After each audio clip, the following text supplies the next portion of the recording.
la existencia de deudas, ¿no? El heredero se encuentra con que el difunto ha dejado más pasivo que activo y, oye, pues decide rechazarlo. Curioso también las renuncias por motivos personales, como la falta de relación con la persona que ha fallecido. Y uno clave, los costes pues asociados a la propia tramitación. Aquí entrarían en juego pues impuestos como el de sucesiones o las plusvalías municipales de los bienes e inmuebles. Muchos herederos que en ese momento pues no tienen liquidez se ven obligados a rechazar esa sucesión pues por no poder costear esos trámites. Vemos un ejemplo de cómo cambian los costes, lo que hay que pagar en función de dónde vivas aquí en España. Un soltero, por ejemplo, de 30 años que hereda bienes por 800.000 euros, donde 200.000 se corresponden a la vivienda habitual del fallecido, en Asturias tendría que abonar más de 103.000 euros. En Andalucía, Cantabria y Galicia prácticamente no pagaría nada. Madrid, Extremadura y Murcia pues también cuentan con generosas bonificaciones y el importe a pagar es mínimo.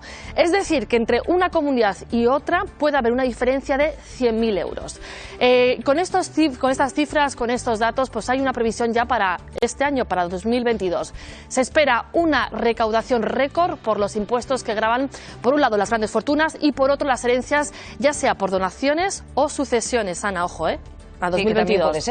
Que también puede ser, Sí, claro. sí. Gracias, Bea. Bueno, es un tema llamativo que ahora lo estamos palpando mucho precisamente por todos los muertos, desafortunadamente, que está habiendo con la pandemia. Óscar Gil Pérez, del Grupo Hereda. ¿Qué tal, Óscar? Buenos días. Hola, buenos días. ¿Cuál es el argumento más habitual que se está dando para rechazar una herencia?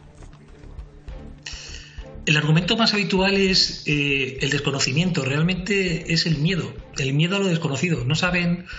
nadie es experto en herencias, es decir, claro. Es un tema complicado, arduo y difícil. Entonces, cuando le cae una herencia a una persona normal de la calle, una persona con un salario normal y demás, pues empieza a pensar que va a tener que pagar impuestos, que va a tener que pagar un abogado, que va a tener que pagar notarios, que va a tener que pagar registros, etcétera, y le suele entrar miedo, cuando realmente no tiene por qué ser así. Porque ¿cuánto puede costar tramitar una herencia? Hablabas tú de gente a una persona normal de la calle, ¿no? Eso ya también vosotros tendréis vuestros cálculos para saber cuánto es una herencia normal de una persona de la calle. ¿Cuánto puede costar eso, tramitarlo?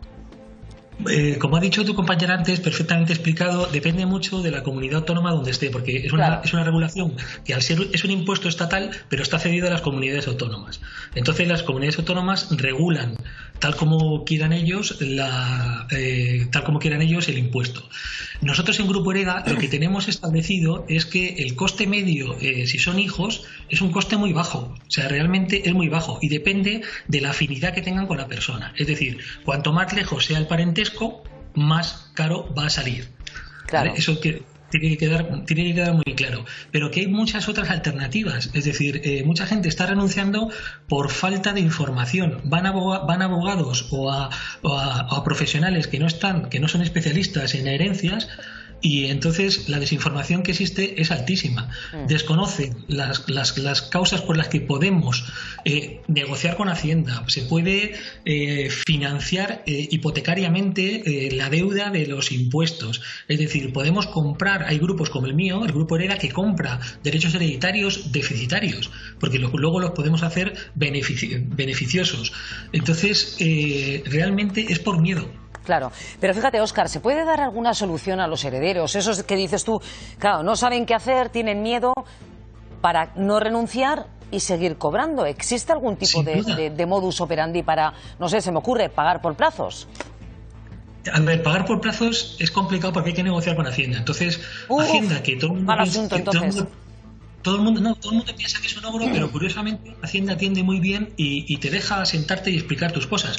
Lo que tienes es que presentar una especie de business plan. O sea, tienes que presentar un plan de pagos. No puedo llegar allí y decir, mire, es que yo quiero pagar a plazo. Pues no, porque la ley exige una serie de requisitos. Pero hay 20.000 alternativas. Pueden vender la herencia y ya van a sacar un beneficio importante a empresas especializadas. Pueden financiar la herencia. Lo que pasa es que cuando una persona va a un banco a financiar la herencia, el banco, que es bastante duro y con una regulación bastante estricta, te dice, ¿con qué me lo garantizas? Y tú le dices, pues mira, con unos derechos de herencia, que ya son míos. Y dice, pero están inscritos en el registro, es decir, son tuyos de verdad. Todavía hay un limbo que no están inscritos, aunque hay una seguridad de que se va a inscribir.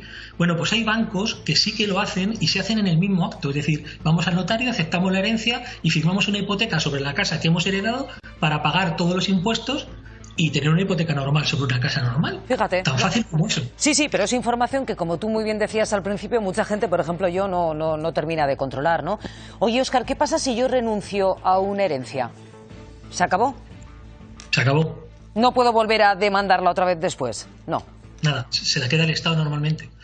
Entonces, es nuestro último consejo como expertos. O sea, desde el Grupo Hereda siempre decimos, mira, antes de renunciar, busca 1000 alternativas. Vete a un grupo especializado como el nuestro, como otros muchos. Vende la herencia.